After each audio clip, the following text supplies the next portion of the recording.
Before we start the episode... Disclaimer. Hiya, fellow floofs. This is Rim, one of the podcast editors. Our guest for this episode will be talking about the pros and cons of art school and sharing their experiences attending an elite art university. They've also requested to edit out any mention of that school's name or reference to it for the school's privacy. So if you hear or something similar, just know that that's our silly little way of censoring the specific school our guest attended. Also, we have put a trigger warning in place for this episode, as our guest goes into some heavy topics. Please do not feel obligated to listen to this episode if the topic of suicide is distressing for you. You could also consider skipping the section between about 42 minutes to around 47 minutes, and listen at your own discretion. Now, without further ado, here is the pros and cons of art school.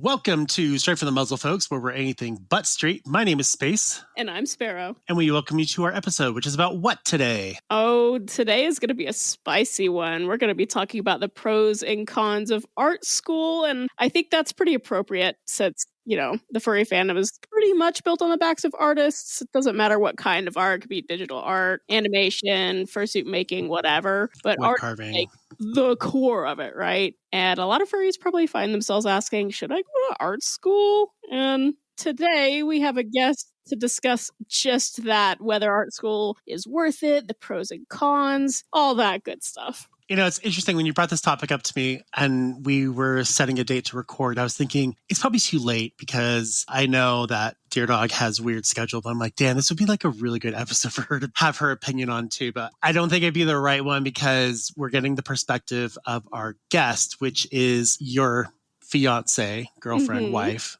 My whoever. fiance, girlfriend, wife. Yeah. All three. Who are you, babe? I am Cross, the wife, girlfriend, fiance of Sparrow.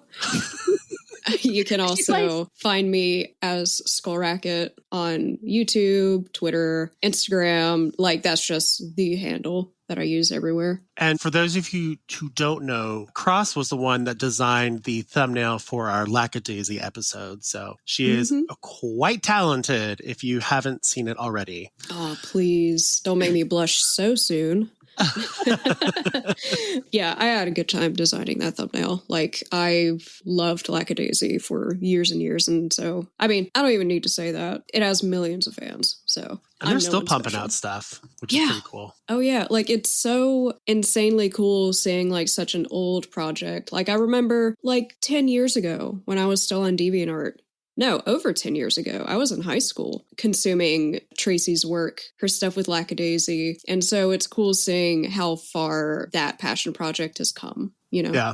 Oh, you know what? I think it would be cool if you explained kind of what you do artistically before we even jump into the whole college thing. Like, we know you're posting on YouTube and Instagram and Twitter and all that stuff, but what kind of art do you do? What's like your vibe? Your thing. Oh, you know, I've pretty much been drawing like ever since I had first developed like dexterity. Ever since I could first hold a crayon as a baby, like I've been drawing. I've been creative. I've suffered with ADHD. So it is like art has been like my thing always. So I guess me joining an art college was like a natural progression, especially since I kind of come from a more stereotypical Southern conservative family, you see. But despite that, despite the stereotypes, they have always been very supportive of my desire to do art and wanting to pursue art, which, cool. You know, not a lot of people out there like have that kind of support when they want to pursue more creative lines of work and stuff. So my family has always backed up my creative mind. And I'm thankful for that. But yeah, I mostly, I would say, do commission work. I'm a freelancer. I've mostly done like character art of people's OCs, but I've also had other really cool opportunities. Like I've contributed concept art to secret hush hush projects. Ooh. I have done adverts. I've done promotional art. I've done comic pages on commission as well. A lot. You know, musicians have paid you to do album art. Yes. Shut up. Yeah, I've done some art for like singles for smaller groups. Mostly like, I'm not sure how I fell in with like the industrial crowd, but yeah, I've done art for a shoegaze group and an industrial duo. So that was really That's cool. so cool. Mhm. Oh, I want to see this. So you have a wide variety then, where most artists, I say like more like stereotypical artists will just do fandom artwork, whereas you actually have an actual wide variety of art skill that probably surpasses most furry artists out there. It's really funny because this is a furry podcast, and obviously, like, I'm a big furry nerd, but Cross, like, you draw furries on commission and stuff, but you don't consider yourself a furry, right? Right, which is the funny thing. I'm not sure how it happened, but I have been taken in by the punks, metalheads, goths, alts of the furry fandom because I find that most of the commission requests I get are of people's OC specifically wearing like a metal getup or wielding instruments and stuff. Which is cool. I think that's such a cool thing. Yeah, which is sick. I am just fine with my place. I'd actually be interested to see what you would do with Space in his original format where he had cybernetic gear, but it was more like cyberpunk gear attached to him and stuff. I've had artists do a couple of things, but the rendition never really clicked with me, but I'd be interested to commission you to see what you could come up with. Oh, I would love to do it. I'm already sick. like brainstorming ideas. I know what your persona looks like, so it just like boop, zapped an image in my head. What to do. I mean, he's a fat bear, but he can still, take on some additional stuff. Well, this interview today is your experience with art school. So why don't we get into that? Sparrow, why don't you take it away? Yeah, what's your history when it comes to art college? Like, what did you major in? I know you probably don't want to reveal the name of the art school you went to, but are there any hints totally you want to give us? Like, what did you major in? Why? All that good stuff. I did not start my college career off in... I actually started at a community college just to get kind of like the core curriculum out of the way first, like your maths, your sciences, just so I could go to art school and focus on the art. It's cheaper to do it that way too. Yeah, like, okay, here's my first piece of advice if you're wanting to go to art school. Get basic education out of the way first at a community college and then go to art school. It will be so much cheaper to do it like that. It's actually a really good idea. I haven't Yeah, thought about get your that before. associates, then transfer. Yes. So I was actually in college for 6 years total instead of the standard 4 because when I transferred, some of my college credits didn't transfer with me. And also pretty late into my time at I changed my major, so that really kind of like extended out that time. And so I started college in 2014 and graduated in, the cursed year. The beautiful year of 2020 where like nothing major happened, COVID. So what were the two majors you had? So I started off as an animation major, but I'll talk more about why I switched my major like later on in the conversation. But I started off in animation, specifically like 2D. And so I had pretty much all those classes knocked out. I was pretty much about to start my student thesis film. And then I switched. I switched to sequential art, which is like, comics, storyboards, stuff like that. Yeah. Before you had switched, were you going to do one of those projects where everyone posts like their video project on YouTube? Yes. Kind of thing? Yeah. Oh, that's so that's cool. what the student thesis would have been. Mm-hmm. I love binge watching those. Most of them make me cry. Because they're so intense. Then again, most videos make me cry in general because I'm weak. I'm hormonal, okay? I really am. Just full of hormones. That's cool, though. Kind of just like a side question for you. It's not on the notes here. Have you done one of those? No, I haven't had the opportunity to. Like, if I had stuck in my major, then I definitely would have. Like, okay, so here's an interesting thing, at least at the school that I went to. If you were a senior in animation, you could either direct your own film or you could get the same credits by working on other people's films. Oh, interesting. So, yeah, some students didn't even make their own thesis film. They just like contributed volunteer work to other people's films. So, if I had stuck with it, I would have wanted to direct my own thing. At the time, I had a very clear idea what I wanted to do, which is funny to say because now I have no fucking idea what I wanted to do. It's understandable. Mm-hmm. What are some of the biggest advantages of attending a large art college? So I would say one of the nicest pros there is that you get to meet such a large variety of people from different backgrounds, different ethnicities, religions, ages. It's beautiful. The student body of an art school is just so beautiful and like awe-inspiring. Just like watching people walk by you in, the halls. There's some of the most gorgeous or eclectic individuals that you'll ever see. God, especially the fashion majors. Oh, yeah, the fashion majors. Oh, my God. Yeah, I remember distinctly there's this beautiful woman with long, wavy hair, just wearing super baggy jeans and just like a bralette that was like kind of sheer. It was like, hell yeah. Hell yeah, girl, you do that. Oh, my God. I love art school. But yeah, and you have people traveling from not just around the country, but from outside of the country, across the globe to attend this school, which the school I went to, it is located in the South. And so, the kind of reputation that the South has as being white, kind of racist, closed-minded, homophobic and stuff. Despite for an art that, school to be in that situation would be really interesting. Yeah, so the art school was like a haven in a way, just getting to break out of that kind of very homogenous environment and moving into a place where it's just so loud in like a visual way, like loud in your heart.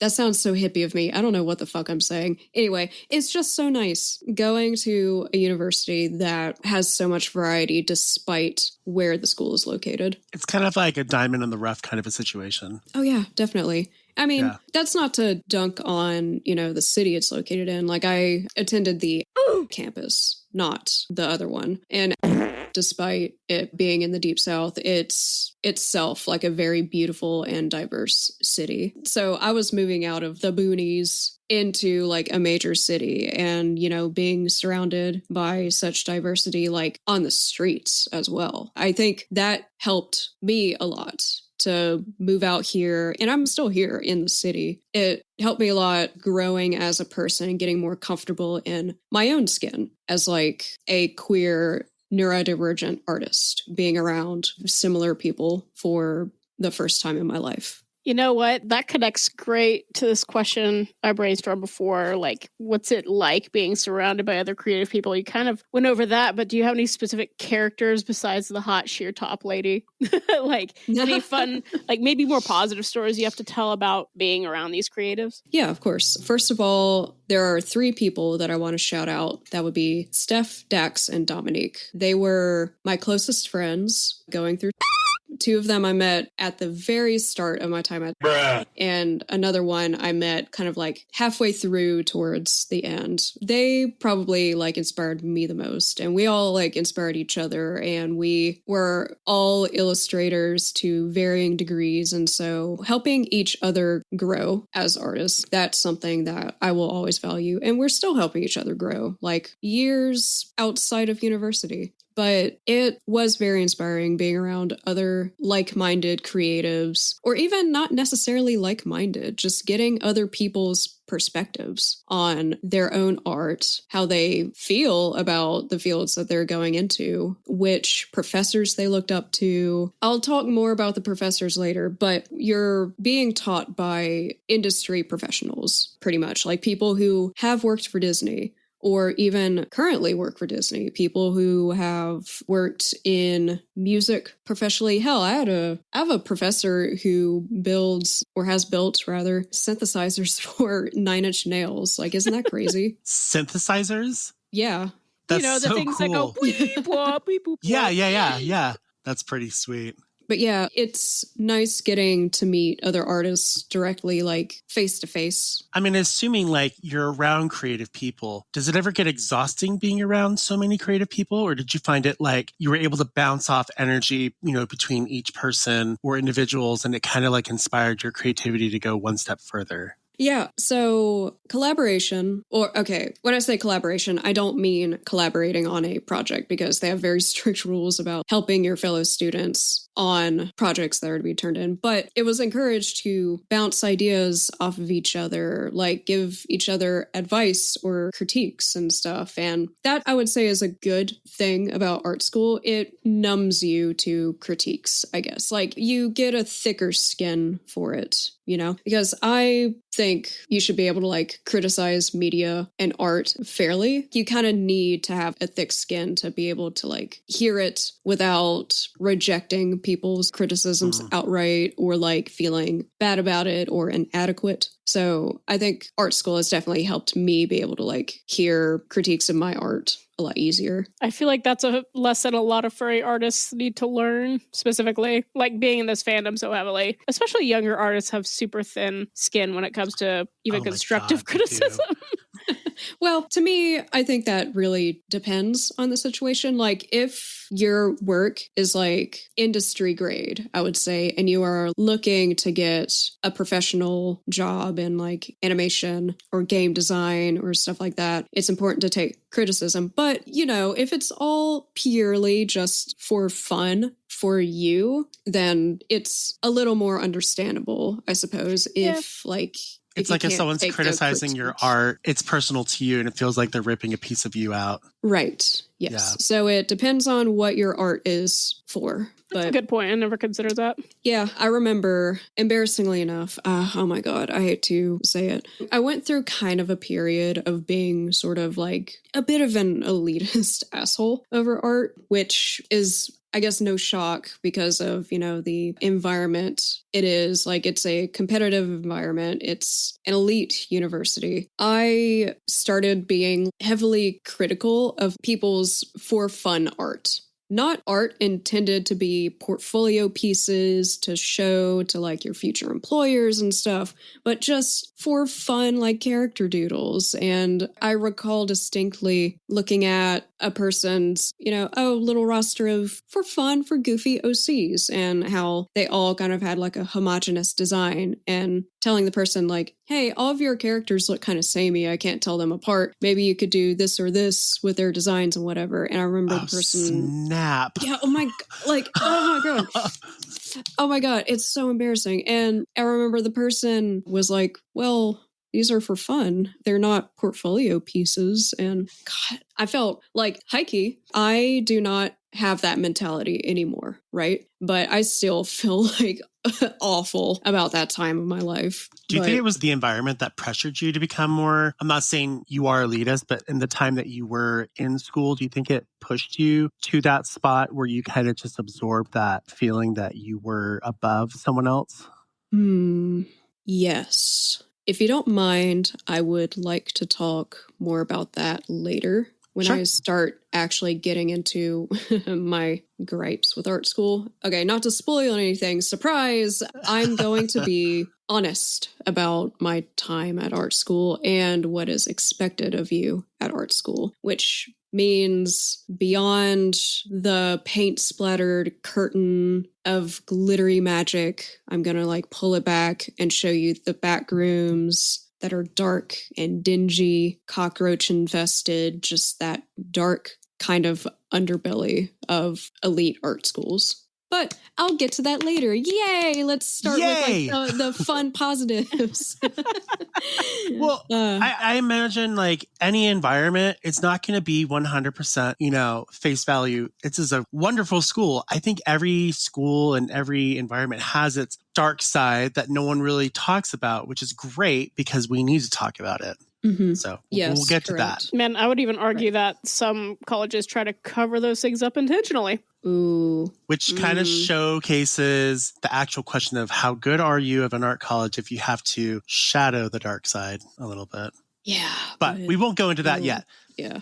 Oh, wait, we went way off track because y'all had originally asked me if I had any other like stories of note regarding other people that I encountered. Oh, yeah, there's so many fun characters in art schools. Please continue. Yeah, like, of course, I've already expressed at length the variety of people you'll run into. I would say, not to stereotype, but the people you expect to be like a film major, a fashion major, a sequential art major, those sorts of images that are projected into your mind of those people, they're probably true. They're probably right. Because like all of the fashion majors were like gorgeous, wearing their own works constantly, like to classes. Your animation and comic book majors were like super nerdy, socially awkward. Your film majors were pretentious as fuck. As they should be. Oh my God. I recall at campus, there's a separate building for the film majors and the animation majors called the DMC. It's like a short walk away from the main building. And it was such a pain when finals week would roll around and suddenly you have like film majors filming for their thesis films in the tight, cramped halls of the building during class hours. And so you're, trying to navigate around these film majors and then they're glaring at you thinking like, oh, you're fucking up their shot when they're filming in a high traffic walk space as if it's your fault. Anyway, yeah. Oh, film majors. I think there was like quiet. I'd be like, fuck you, and like flip them off. I don't care about you. Dude, oh my God, I wanted to so bad. I got to a point at my time where I was just like kind of pissed off at everything. But oh my God, I never acted on anything, but I did not have patience for a lot of people at that point. But yeah, I met a lot of like really cool and interesting people there. Like, for example, one of my professors worked on a movie that I really loved. And I didn't realize it until like later on into the quarter that I had him. Okay, so is on the quarter system, not semester system. So it's like they're seasonal classes. It's not, 2 semesters. Right. So when I had this teacher, one of the quarters, I had like left his classroom during one of his classes. And when I came back, he had been like showing the class a little snippet of a film that he had previously worked on like such and such years ago. And I had caught it at the tail end of the clip that he was showing us, but I recognized it as... And Sid, you're going to know this movie. Space, you might know this movie. Furries might know this movie, actually. This would have been before Saberspark, the YouTuber, had talked about this movie and kind of like breathed new life into it. But Rock and Rule, is that familiar? Rock and Rule. The name vaguely comes across my mind. Okay, it's an 80s Canadian animated film that takes place in like a post-apocalyptic world where like there are no more humans. Yeah, and like animals have kind of mutated and evolved to take the place of people. So they're kind of like look like Goofy movie characters in a way. Yeah, I can see that. But like, yeah, a little more fucked up. Yeah, a little more messed up. Anyway, I love that movie. It's one of my favorites. And that's when I realized, oh, this professor worked on that movie. And so I went up to him later and was like, hey, did you work on Rock and Roll? And his eyes like lit up. He was like surprised I had heard of it because it is a more obscure film, I would say. And so we started talking about it. And it's like, that was a really cool experience getting to meet someone who worked on something that I love. And that circles back around to like how like, oh, all of your professors are industry professionals in different ways, like have worked on Dark Horse Comics or, worked for Nickelodeon or worked on such and such games for different companies and stuff, That would be kind of inspiring a little bit. I'd be like, oh my God. I'd be like a fangirling just at the side of it. I tried to keep it cool. I wanted to freak out, but it was so sick. He even still had like cells that he owned from the movie because that was back when they were still like painting on cells and stuff. And he was the head of the effects department on that film. And so that would be like effects in animated films would be like rain, fire, smoke, stuff like that, sparkles. And so he still had like rain cells for certain films of that movie. So it was cool getting to like touch that, to actually feel a piece of of one of my favorite movies just in my hand like that. Just to clarify for some who may not know the term, what is a cell? So, yes. Besides being like an organism. Right. To those unfamiliar with how animation works and like the history of animation, it's common practice nowadays to just animate through digital means, which would be like your Adobe products or like Toon Boom, which Toon Boom was like the animation program of. That's what I got used to using, and that's what I currently have installed on my equipment. But anyways, before the rise of digital animation, animators used painted cells. So what cells are these like thin plastic sheets of, I guess it's just plastic. I don't really know what Maybe kind of material cellophane? it is. Oh my God, maybe it is cellophane. That's why they're called cells. Let's see. Art cells. Is it? Oh my God, is it cellophane? What are cells in art? I think it might be cellophane because I looked it up. I'm like, what is cellophane or cells? What are art cells? You should ask what it's made of. Oh, that's a good idea. Sorry. Sometimes, I mean, I've seen people paint on glass, but it's not quite the same. Celluloid or acetate. Oh, okay. Plastic. Plastic. Plastic. Anyway, back in the day, animation was done first on sheets of paper, paper that you would draw a pose on, flip to the next page, draw like the next pose, like usually on a light table. So the light beaming through the stacks of paper will show you where the pose is on the like underneath side. So you can draw the next follow-up pose on top of it, like trace over top, but manipulate the limbs or the face in the next logical way, And so cells are what you use on the paper to like transfer the poses and you like paint them onto the cells. And so these cells are used to stack on top of each other to create like layers and stuff. So like if you have, say, a figure beside like a smoking campfire, those individual components, I mean, while you could animate them like on a single layer, it's very complicated. So that's why people would use cells instead, so they can focus on the figure on one cell, the fire on a separate cell, and then the smoke on its own cell as well, and animate them all individually, but they're on these clear sheets of plastic. So when stacked together, they all belong in the same scene. Oh, okay. Space, when you're watching an older animated film and the background looks really different than the character on top, and all of a sudden the character like picks something up and it turns into looking like a background to like being an unshaded thing the character is holding. Yeah. That's because it goes from being in the background to being a new cell. Oh, okay. Yeah. And so like the modern version of that would be like Toon Boom Harmony, where, it's kind of like Photoshop, where in Photoshop you have your individual like work layers on a single document that you can paint on and stuff. It's the same idea for Toon Boom and for like cell animation and stuff like that. It's layers. Everything is layers. We all go back to Onion. Yep. It all goes back to Shrek eventually. Everything comes back around to Shrek. I'll never forget the time I snuck into your art college class just to be with you for the day. And I had left to go to the bathroom at some point during one of your classes. And when I came back, Shrek was just projected on the board and I had no context as to why. Welcome to art school. I don't remember that because so much just random shit was happening at all times at that school. I guess we're learning about Shrek now.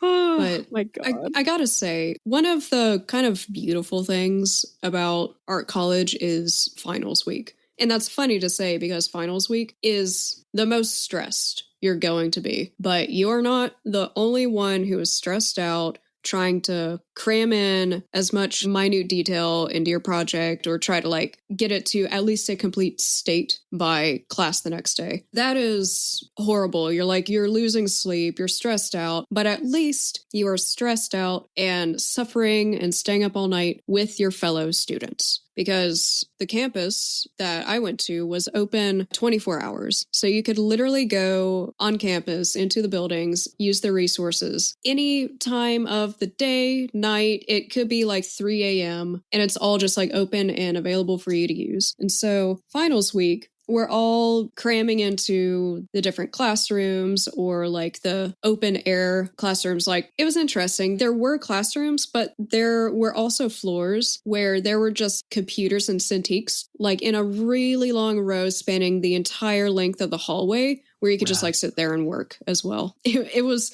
an interesting setup. You know, everyone like manning their computers, like in the different classrooms or in the different hall, but you were all kind of in it together. You would all be strangers. You wouldn't even have the same classes together. But then like someone would order pizza and be like, hey, does anyone want some pizza? And so we would all get a slice of pizza, and it would be like 3 a.m. And it was kind of, despite how awful it felt on the body and on the mind to be sacrificing sleep and sanity on finals week, at least you were in it together and you kind of all just supported each other through it. God, terrible. Yeah, I do not miss those days. I got used to the feeling of pulling all-nighters just to complete projects. And honestly, there's some romanticism to it, but also it's kind of fucked up. Yeah, correct. Like some kind of Greek tragedy. Are there any, like, I know the lack of sleep and things like that. What are some of the hardest parts of art school, whether it's general or the hardest parts that you specifically had to face? Waking up.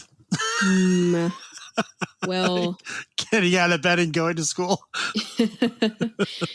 This is where I'm going to start getting into like the spicy stuff. By spicy stuff, I mean like the cockroaches, the mold, the pond scum, the dirty dishwater, the leaky ceiling that they said, "Hey, don't film." This, one of like the ceiling just started to leak one time. Like, it was in the classroom that I was currently in at that moment. We were just in the middle of class, and then water just started like rolling down one of the walls from the ceiling.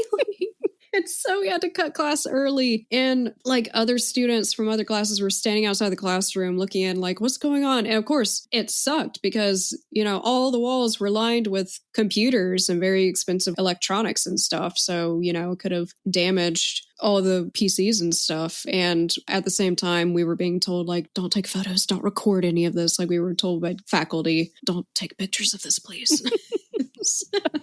Because you have to keep an image. Yeah. Is obsessed with image, of course, but that was hilarious. Anyway, I guess firstly, my specific gripes I have about art school is, grippies. My grippies. Your grippies. I'll ask y'all, do you think there is a single right way to do art? No. Right. So the idea of going to a university to learn how to produce a particular type of art because you're trying to look into a specific industry and stuff, is that not kind of looking for the answer on like how to create art in the right way? Because that's something I didn't really think about when I was going into college. It's like, yeah, I wanted to learn how to animate. Like, what is the right way to do it? What is the right program to use? What is the right number of frames to animate to? You know, stuff like that. Well, every professor kind of had their own idea of what good art was. Right? Or it has to be like the same kind of method used between everyone to achieve the same result, which is not really art. You know, to create, it has to, you know, be your own hands, your own thoughts, your own ideas. The method you use is your specific way of getting to the end result. And I know y'all are going to have like some AI bros be like, oh, so AI and fuck you.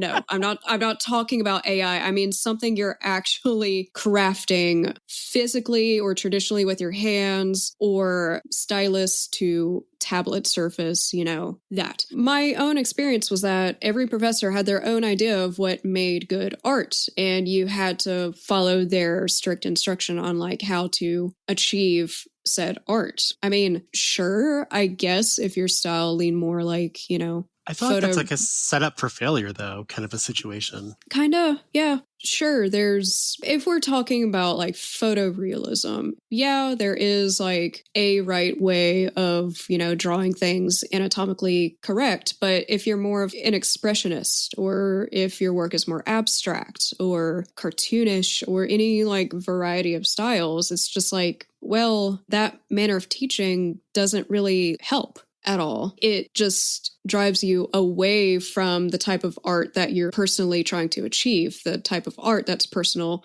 to you and your identity. And and I mentioned like the methods you use to reach the final product. So in animation and sequential art, probably in filmmaking as well, I can only figure, there's something that is hammered into every student's fucking mind called the 180 rule. What the 180 rule is, if you don't know, it's a visual way of showing a character's progression from one location to the next. And so the idea is that, say, in a comic, in every panel that features like a character moving in a specific direction, every panel should have that character moving in that same direction from like left to right or right to left. And so like one panel isn't supposed to be like, oh, the character's moving right to left, but oh, they're suddenly moving left to right despite them in the story moving towards the same location they were in the panel before.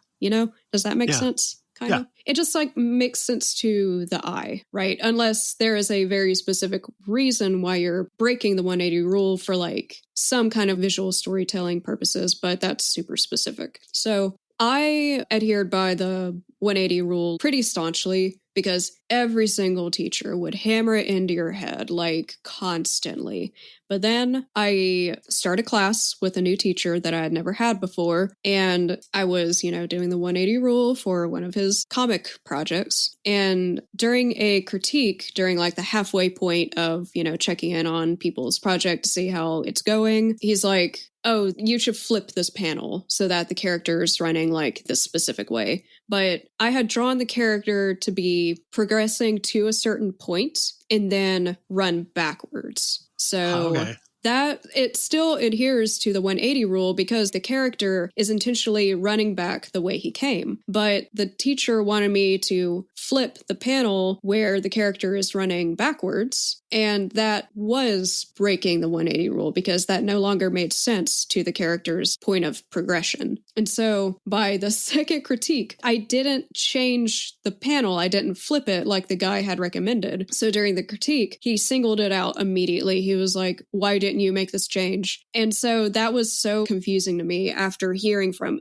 literally every other teacher, 180 rule, 180 rule. Suddenly it doesn't matter in this one class. Suddenly, like, every professor has their own idea of what is the right way to tackle art. And it's just, oh my God. Contradictive. Yes. And there were even like shocking, even students had their own sort of immature views of the arts occasionally, because I remember one of my friends had a boyfriend for a short period who was a student at the school. And he said that art didn't have value unless it was realism. He was a student? Ew. What? This was a student. He was one of those kind of elite individuals, which, okay, I'm going to get political. Boo, politics, whatever. Boo. I'm here. It's to be expected. Anyway, the idea that art has to be like realistic and that anything derivative of it, like expressionism or surrealism, cartoons, stuff like that, anything that really makes you think and challenges the mind and your opinions and your feelings, devaluing that kind of art is a fascist mentality, because like fascist ideals in art is that, oh, it's supposed to represent unity, like what you see right in front of you is what you get, versus experimentation and individuality of other kinds of like art styles like Dada and stuff like that. I mean, we even teach that in high school language arts when we go over the Red Scare. Right. Crazy. Yeah, like experimentation is degenerate. It's wild. But, and like, I'm not calling anyone fascist here, but I think a lot of art school professors and a lot of students with a more immature idea of what makes good art just automatically want to think that. Realism or bust. Yeah, realism or bust. Art is subjective, though. It can't be one ideal. It's every ideal. Right. Mm-hmm. Also, like, I found that student critiques were kind of bullshit a lot of the time, which I know I said that going to art school makes you kind of form a thicker skin about being critiqued over your art, but a lot of the critiques were forced. Like, essentially, we can't move on and talk about another student's piece until like such and such many students say something about this current piece that's in front of us. So it's not a natural critique. It's students just kind of like grasping for something to say about the piece of art just so we could like move on or just so they could get extra points. And so you oftentimes had students critiquing kind of bullshit points of your art or like your writing and stuff. Because I remember there was this one time where I was taking an online class and one of the students' writing projects was like talking about like her character was a klepto and was like stealing makeup from a local store and whatever. Like it was something like that. But the character was male. But one of the critiques that a student left on the work was, oh, but shouldn't the character be like a girl, not a boy? What? So it's like, okay, that's not about the quality of the writing. Yes, Space. I catch you stealing hair dye at Ulta. I would totally do it if I could pull it off. Yeah, I know I have never stolen makeup in my life from a major retail store. I'm not dumb to do that. You know, there's just too many things that can go wrong. Too many eyes on you. Right. That would be stupid. I'm tugging on my shirt collar. Anyway, before I admit to my own crimes, let's move on. were there like, so there's always pros and cons to everything. That's literally the title of this episode. But if there was like one big looming beast, one big looming con that you think would be the biggest thing you would want people to know before jumping into art school, what would that warning be? Prepare to be disappointed. To a degree, I hate to say it, yes. Okay, so you need to know that it is not a walk in the park. It is very demanding of not just your time, but also your mental, your physical, and your emotional health as well. So here is something that I really need to talk about. I can't go into the details of it because frankly, stories of it have kind of been like, in a way, scrubbed from the internet. I can't even find names involved. Like, I tried looking, I could not find the names. So back in 2018, there were 3 student deaths. And like, I feel like they weren't even that far apart from each other, like in occurrence. 2 of them were suicides. So was then questioned on its ability to actually take care of its own students, because this was something I had experienced. I recall I was going through a really tough time during my time there. I would say I kind of had a tough time through much of my time at because I was just coming off the heels of like a really, really bad home life. And because I was, attending, I was like busy at all times. I was constantly like swamped with projects and like couldn't leave campus for any reason. I needed like some extra help, someone to talk to. And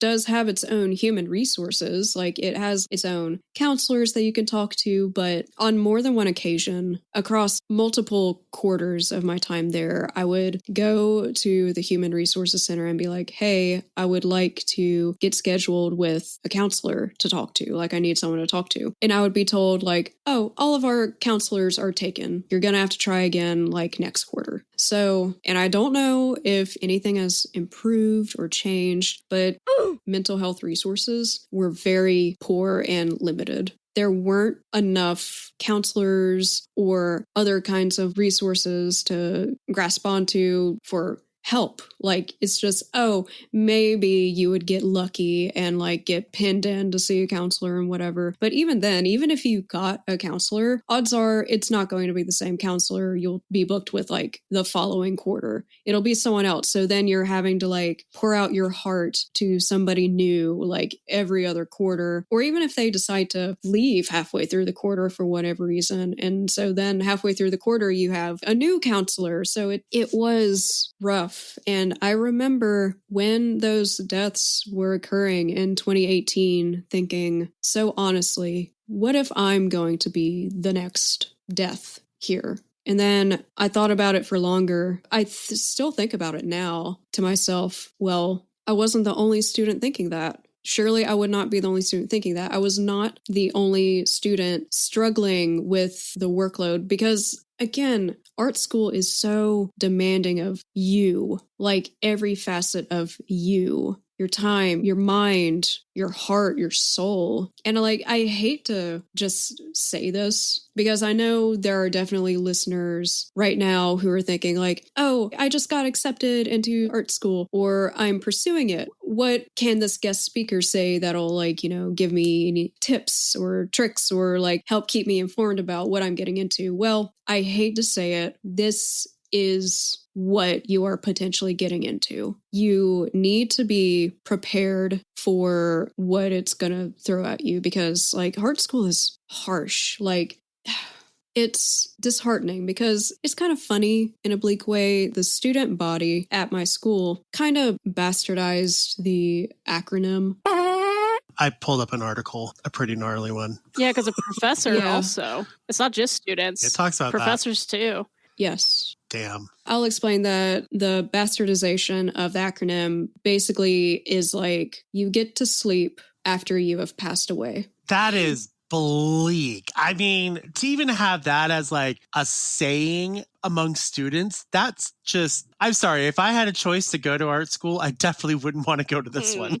If that was a common phrase being tossed around. And like, yeah, because it's so terrible. It's just dehumanizing students and staff like that. I mean, if you go into honestly any college, but especially art school, make sure you have your own personal therapist and make sure you have some support systems outside of school counselors. Yes, because you're warned about crunch in the art industry. Like, oh, you're expected to work long hours, work overnight, work overtime to complete your part of this huge project that your employer is working on, right?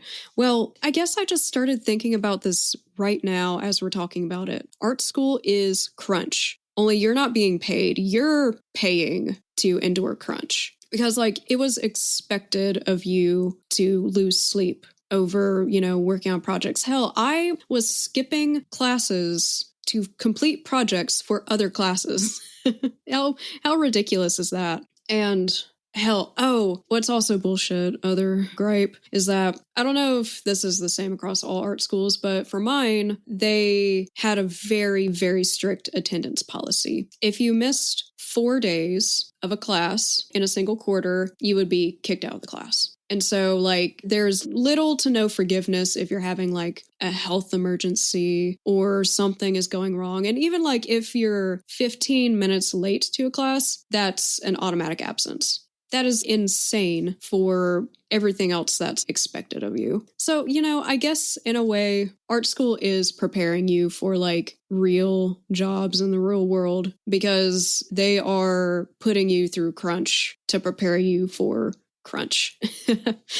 But yeah, I hate to talk like this about art school. I hate to be so negative, but I feel like you can't have an honest conversation about art school without talking about how much it can like hurt you if you are not prepared for it. Not to mention the debt.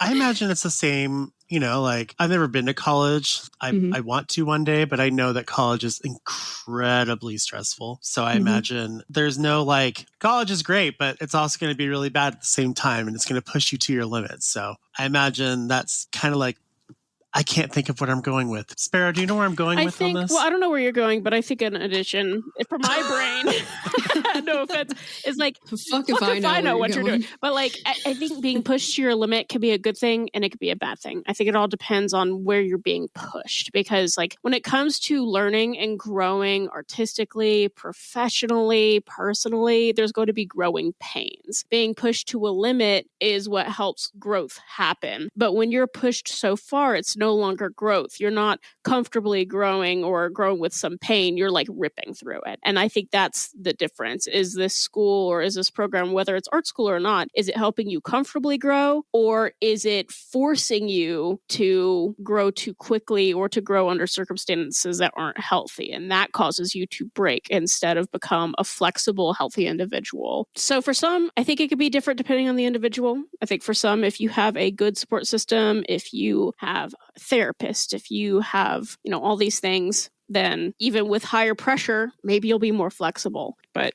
oof, man, I didn't even attend this art college, but I saw you go through everything and it was insane. Yeah, you were like constantly angry on my behalf. Yes. Because of the things I would talk about and what you watched me go through. So all that being said, because you mentioned there are going to be listeners that are just got approved or who want to go to art school, what's the biggest piece of advice you would give to somebody who is for sure like, I want to attend art school? What is that piece you'd give them? Okay. Well, first of all, despite everything that I just said, like those dark negatives, I don't want to scare people at all. Because yeah, I talked about some very bleak stuff, but just be prepared for the workload, because if you think it's going to be a lot, it's probably going to be more than that. I hate to say it, be prepared to spend long hours working. But if you have the resources for, mental health coverage, like if you are medicated, if you can get medicated, if you have the ability to book some kind of counselor or therapist, like outside of the school, not connected to the school, just have that on the side prepared. Of course, even if you're an introvert like myself, I made this mistake going into school and like carrying through my entire time at I did not make enough friends. I met a lot of like really cool people that I still have occasional interactions with. And I have like 3 notable friends that I still talk to outside of. But you need to really like push yourself to make friends and connections among the student body, because you will help each other get through it. It'll help you feel less lonely in your potential struggles. You can link up with friends and work like long hours with them so y'all can keep each other company and entertain each other, just to make it a little easier on you. And of course, get friendly with your professors. Like art school professors will be really intimidating people to you. They were super intimidating to me. Hell, there was one professor in particular that was like so kind of afraid of, and a lot of people were afraid of, because this was a big, muscular guy. This dude wore snakeskin boots. He was bald. He was tattooed. He looked like he was not supposed to be an animation professor. He looked like he should have fronted a metal band or should have been in like WWE or something like that. He did not look like any kind of like art teacher to any degree. But he ended up being one of the nicest professors that I met there, which I mean isn't saying a lot, because despite how much I struggled personally, I really liked all of my professors. They are actually there for you, even if they're scary, even if they're intimidating, even if they are no nonsense, no bullshit. If you at least show you're willing to do the work, then they will help you. All of them will, I promise. Because that's all they want, is to see you succeed. None of them want to see you fail. It might seem like it from time to time. It may feel like you're getting bullied because of class critiques and stuff, but it's coming from a good place and they care about you and they will try to help you in any way they can. So be friendly with your professors. And of course, ask for help. I was really scared of asking for help because weirdly enough, I felt like I needed to be This is so silly, but like I have other friends who felt the same way. I felt like I needed to be at the same level as the professors. And so whenever I would get something wrong and they would correct me on something, I'd be like, oh, why didn't I do it right? Why couldn't I get it exactly like the vision of this fucking like industry professional, even though I'm literally here to learn from them? So ask for help. And take advantage of all the resources that the school gives you, like anything free, like all amenities, all the industry grade equipment. If you get a free pass to go to certain like museums or like art galleries and stuff, just because you are a registered student, take advantage of that. I didn't. I regret not doing so. Like I had like a pass as a student to go to our local art museum. I had a free pass just because I was a student. I didn't step foot in there a single time during my 4 years at like I baffle myself, honestly. Now we pay to go. Now we pay to go. What about people who want to work in the art industry but aren't willing to go to art school? So, well, first I want to say before we move on from that, if you're attending art school and you really feel like it's not for you, there is no shame in dropping out. I mean, that's something I say about like all colleges. No shame in dropping out if it's not for you, because college just isn't for everybody, and that's okay. And you're potentially saving yourself from being thousands upon thousands of dollars in debt, you know? That's reasonable. And like, art schools have a really high dropout rate. Like that's something that obviously these schools aren't going to ever touch on, you know, because it's all about reputation for them, right? But the dropout rate for my school is incredibly high, and that's okay if you feel like you have to. But as for people who are artists that want to be in the industry but might not be able to afford going to art school, the best advice I can give is upload to as many social sites as you possibly can. Unfortunately, if you're a smaller artist, the algorithm is just not friendly to you. Like, that's just a fact of life now, because like it's really hard to break out as a small artist. Like, it truly is. And like, I'm still struggling in certain facets of that as well. So you kind of need to be a regular uploader, whether that's completed pieces, sketches, or just reminding people that you exist on these sites or anything like that, uploading reels or TikToks, anything to give your name the widest spread. And of course, you still want to like, you know, build a portfolio for your site of your works, be it you're a visual artist or like you're a writer or videographer, whatever. Honestly, I would say have a portfolio website. Like I have my own website. It's SkullRacket.com. I made it through Wix, or like there's GoDaddy. There's a wide variety of website builders that you can use for this. And so I wouldn't overcomplicate it either. I would have like maybe a little bio about your history. I would have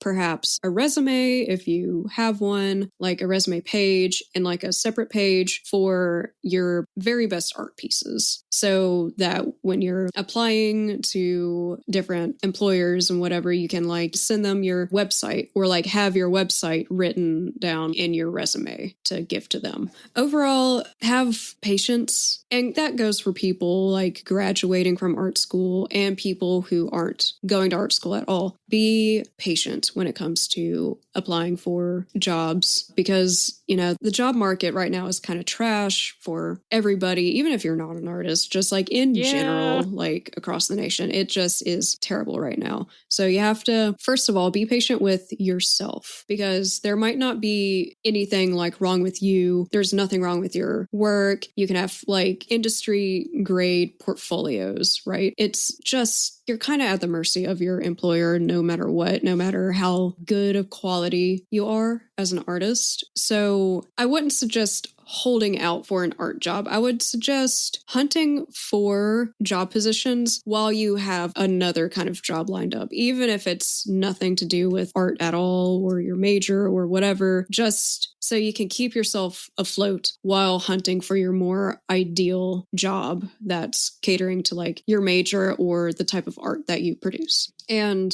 oh, here's an interesting thing, actually. So I am a moderator in a YouTuber's Discord server. It's Tail Foundry. And so their server promotes like writing and art and creativity and stuff. And There was something a member said recently that kind of reminded me of a problem that like a lot of young artists seem to have, where the person was coming in like looking for writing advice and they had like a specific story idea, but they have trouble getting their ideas like on the page and stuff. And so another member was telling them, well, what all do you read? And the person getting the help straight up said like, oh, I don't read. God. Hello? Like, okay, so you want to be a writer, but you don't read. Okay. You, as an artist, if you're trying to achieve a certain style with your work, study the work of those that inspire you genuinely. Like, as for animators, think about what shows inspire you the most. Or it might not even be a show. It could be a movie. It could be like animated segments in like a video game or something. Just get up in there, get your like filthy, grubby little hands into there and pick apart animation scene by scene, like how the artist maybe accomplished the line art or, how they stylize smoke or whatever. And just, you gotta consume what you're trying to produce. And I wouldn't worry about having an original idea because like, oh my God, here's an interesting thing I encountered at if you had, at least in the animation department, if you had an anime art style, you would be judged harshly, like by professors, by your peers. It was crazy. If you had an anime art style, professors would low-key try to bully you into changing your style. Huh. And like I witnessed it firsthand because there was this one student, he was never in any of my classes, but I sat in on one of his classes before because I had a friend in that class. And so I witnessed the teacher being like, oh, you're not going to be able to accomplish what you want to, like with this specific art style, like you need to change your style because the style lean more anime. And that student turned out to be like objectively the best animator in the class. Damn. Yeah, I have a lot of gripes, but I'll save them for another day. But anyway, as I'm saying, the thing that I would hear a lot of those professors say about anime as an art style was that it's derivative, as if that's like an insult. It's like, yeah, it's derivative. Everything is derivative. Every idea has come from a different idea. There's not a single idea that is 100% original anymore. That's just fact. And that's fine. So don't stress yourself out trying to make the most like original project in the world that no one else has ever thought of because it will be compared to like other properties. That's okay. People are fans of things for a reason. That can help you. I mean, if you're not going to art school and you're trying to still get in, then having a specific group that your work fits into could be a really good thing. Yes, right. That's okay. It's fine to wear your inspiration on your sleeve. So, of course, like, I wouldn't recommend, like, completely copying other people's ideas. Like, obviously, I wouldn't promote that. Yeah, I wouldn't promote, like, tracing and whatever. But if it's to help you develop your ideal style, it's okay to reference it. All that is all right. And looking back at it all, just for you personally, would you go back and do it all over again? Or do you think you would have taken the path of not attending art school?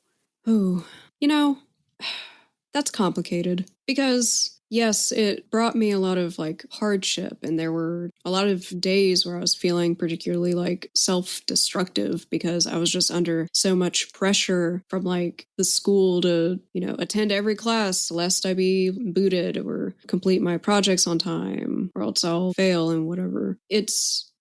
I couldn't go through a lot of that again. Could I do it now that I know what to expect out of an art school? Like, yeah, I'd say I could handle it a lot better now that it's like no mystery what it feels like to go through art school and what it feels like to have to pull all-nighters and stuff. But I can't say I regret because I loved my professors. Like the really big, burly, metalhead looking guy that I was telling y'all about. Well, I was so terrified of him. And like the one class that I had him for, I should have failed that class. It was a 3D modeling class. I just could not get used to the program because the program was low-key kind of buggy in its own right. Like it was just like difficult to work with. And he knew that I wasn't there for 3D animation. I was there for 2D animation, but it was still like a required class. class if I wanted to major in 3D. And like, I should have failed. I did not complete my final project for the class. I just sent in what I had finished. I left a note with the file saying like, hey, I'm sorry, I couldn't finish this. I won't be showing up for class today. So I did not show up for class that day. And the final grade I got in that class was a D.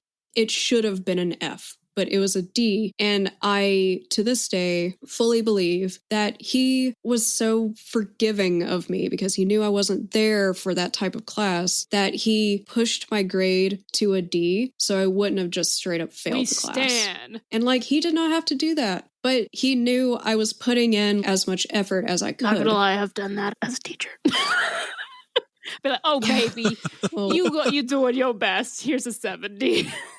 yeah. And like, there was another time where I was about to have a meeting with my art history teacher. Like, you have to take like a shit ton of art history classes at I was about to meet up with an art history teacher when I got a phone call from a family member who just started going off on me. And like, I was literally like in her office. But I mean, her office was comprised of like the desks of like a bunch of different professors. It wasn't just her. And so like, I'm standing in the corner of the room trying to get this family member on the phone to calm down. Meanwhile, they're making me cry pretty much. And I'm telling them like, look, I'm about to have a meeting with my professor like in a minute. And they're saying like, I don't care, blah, blah, blah. And hung up. And so like, I'm now in a tizzy. I'm tempted to just cancel my meeting and just leave. But I proceed with the meeting. And like, it was so embarrassing. Everyone in that room would have seen this happen. And I couldn't look her in the face. I just had my head down. I just wasn't super receptive to everything she was saying. So she took a very soft tone and was like, hey, can I treat you to lunch?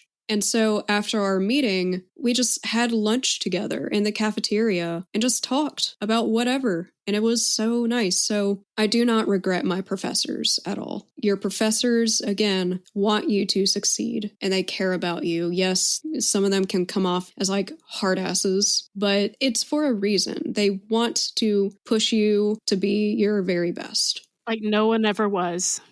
Yeah, right.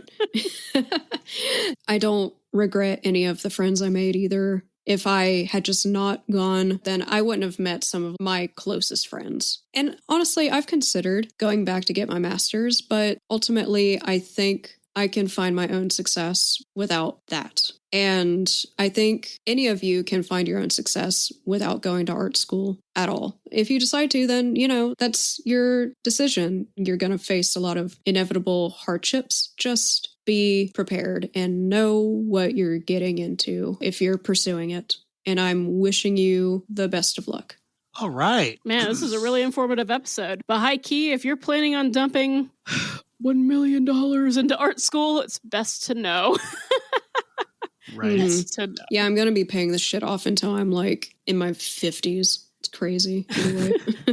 Well, thanks for coming on and educating us on how this works and the realities of it, man. Because they do a good job trying to brainwash you into it being this beautiful thing on orientation day, that's for sure. Oh, yeah. You just pull through. Again, just heed my warning. Do research into the schools you're looking into. Honestly, Reddit. We love Reddit. Become a nasty little Redditor and like kind of look at people's personal opinions and experiences with art school. You will get your most honest answers like that way. What if that was an episode we had someday, Space? Just a dummy's guide to Reddit.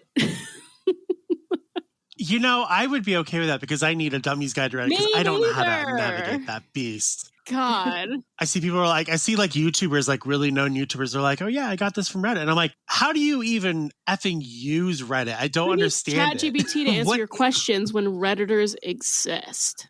Correct. It's true. I mean, thing is I do read a lot of Reddit articles because I've Googled some things for help, but I myself don't know how to navigate Reddit, nor do I understand what it is. If you know how to work Reddit, why don't you email us at talktothemuzzle@gmail.com? Maybe we'll get you on the show. Yeah, maybe we'll have you on as a guest. Oh my God.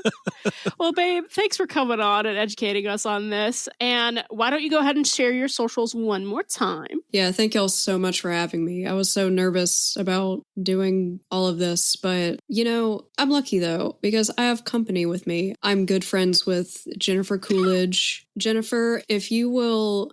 Are you really? Jennifer, if you're here, sing me a little bit of Creed to ease my nerves. Oh, fuck. You put me on the spot. Oh my God. No, I didn't put you on the spot. Oh I put Jennifer on the spot. Yeah, you put Jennifer on the spot. Oh my God. Okay. Let's see. Let's do higher, right? Wait. Can you take me higher to a place where blind men see? Oh my God. Can you take me to the place with... I want a hot dog real bad. Oh my God. Oh, thank you, Jennifer. You're welcome. You know how to... You're so welcome. Oh, thank you. I love you. I love you too, babe. So, again, my name is Cross. I also go by Skull, or my full handle, SkullRacket. You can find me on Twitter, which is currently dead, but I'm going to try to enjoy my Twitter. And YouTube. I just had to take God, a hit he's on of YouTube asthma. now, guys. I'm on Instagram, and I am going to be pursuing YouTube. I don't have anything there yet, but if you want to give me a little preemptive subscribe, I would appreciate it. Thank you, Jennifer. Jennifer's the best. We'll have all of that information available for you guys down below. And then I guess if you want to go to art school, just do your research. It's as simple as that. You'll be fine. Yeah, you'll be fine, hopefully. And if you're not, write to us about it. Hey, you know what? That would be a good episode too for like a Fangasms episode. If you went to art school and you got horror stories, art school horror stories, email us straight. I'm not even joking. Oh Please. my God, that'd be so fun. That would be a great episode to hear your horror stories of art school. Either way. Oh my God. Yeah. Oh, I love tea. Like, I love hearing other people's grievances about fart reverb art school. Like, oh my God, I fucking forgot to tell y'all about the dude who tried to present like a racist comic. Or the guy that was drawing hentai on the big screen. Or the dude who was drawing hentai like right before class. As well. Get that coin. Oh God. And the guy who was given a script from like an X-Men comic, but he ad-libbed part of the script and made like Wolverine make out with Storm for some reason. Anyway. Oh, art school. Anyways, everyone have a great day, and we will see you on our next episode, which will be about something, I'm sure. Bye. Bye. Bye.